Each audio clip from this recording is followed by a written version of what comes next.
ඊශ්‍රායලයේ සහ යෙමනයේ හූති කැරලිකරුවන් අතර ගැටුම් උත්සන්න කරමින් අද ඊශ්‍රායලය යෙමනයේ ප්‍රධාන ගුවන්තොටුපළට ගුවන් ප්‍රහාරයක් එල්ල කළා. ඊයේ දිනේදී යෙමනයේ ප්‍රධාන වරාය නගරයටත් ඊශ්‍රායලය ගුවන් ප්‍රහාර එල්ල කළා. මේ ප්‍රහාර අතරේ ඇමරිකානු ජනාධිපති ඩොනල්ඩ් ට්‍රම්ප් අද ප්‍රකාශ කළා ඇමරිකාව යෙමනයට බෝම්බ හෙලීම නතර කරන බව. Radical Sri Lanka brings the world to your screen. Subscribe for your daily international news update. Radical Sri Lanka International Update. Stay informed.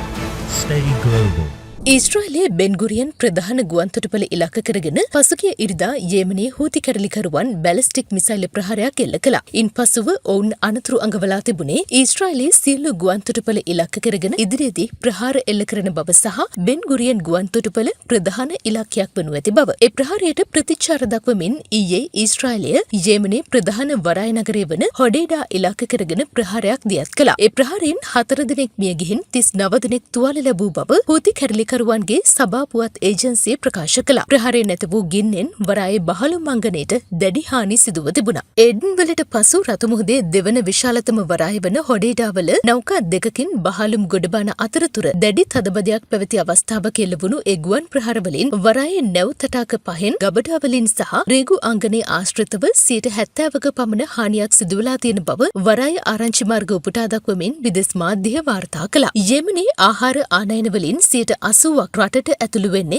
මේ වරාය හරහා. ඒ අනුව හොඩේඩා වරාය සහ හොඩේඩා නගරේ අල් සලාඛානා සහ අල් හවාක් අසල්වැසි ප්‍රදේශ ඉලක්ක කර ගනිමින් ප්‍රහාර 10කට වැඩි ප්‍රමාණයක් එල්ල වූ බව එහි නිවැසියන් උපුටා දක්වමින් විදෙස් මාධ්‍ය වාර්තා කළා. හොඩේඩාහි නැගෙනහිරින් පිහිටි සිමෙන්ති කම්හලක් ඉලක්ක කරගෙන තවත් ප්‍රහාර 4ක් එල්ල වෙලා තිබුණා. මේ තත්ත්වයත් එක්ක වරාය සම්පූර්ණයෙන්ම අකර්මණීය වුණු බවත් ඒ ප්‍රදේශය අගුල දමන්න කටයුතු කළ බවත් හූති ආරංචි මාර්ග සඳහන් කළා. මේ අතරේ අඛණ්ඩව දෙවන දිනටත් අද ඊශ්‍රායලය හූති කැරලිකරුවන්ගේ ඉලක්කවලට ප්‍රහාර එල්ල කළා. අද ඊශ්‍රායලයේ ඉලක්කය වුණේ යෙමනයේ හූති කැරලිකරුවන් විසින් පාලනය කරන සනා අගනුවර පිහිටි යෙමනයේ ප්‍රධාන ගුවන් තොටුපළ. සිවිල් ගුවන් යානා 3ක් පිටත්වීමේ ශාලාව දහවන පතේ සහ හමුදා ගුවන් කඳවුරක් ඉලක්ක කරගනිමින් මේ ගුවන් ප්‍රහාර එල්ලවුණු බව තමයි විදෙස් මාධ්‍ය වාර්තා කළේ. අද රාත්‍රී එල්ලවුණු මේ ප්‍රහාරයෙන් සිදුවුණු ජීවිත හානි ගැන තවම නිශ්චිතව වාර්තා වෙලා නැහැ. කොහොම වුණත් ප්‍රහාරය එල්ල කරන්න කලින් සිතියමක් නිකුත් කරමින් ඊශ්‍රායල හමුදාව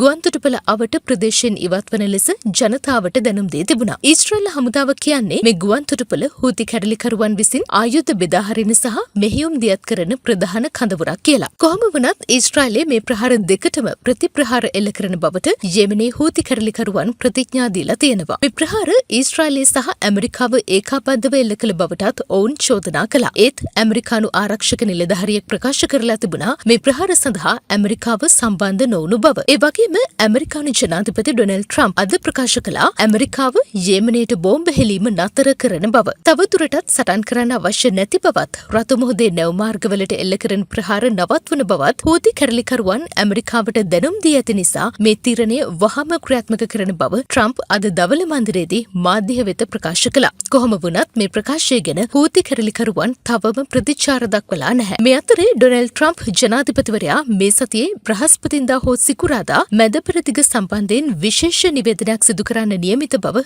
වාර්තා වෙනවා. අද දවල මන්දිරයේදී මාධ්‍ය වෙත ඔහු කිව්වේ යම් විෂයක් සම්බන්ධයෙන් වසර ගණනාවක් තුල සිදු කරන වැදගත්ම නිවේදනය එය වනු ඇති බව. එළඹෙන 13 වෙනිදා මැදපෙරදිග සංචාරයක නිරත වෙමින් ට්‍රම්ප් ජනාධිපතිවරයා සෞදි අරාබිය, කටාර් සහ එක්සත් අරාබි එමිරාජ්‍ය වෙත සංචාරය කරන්න නියමිතයි.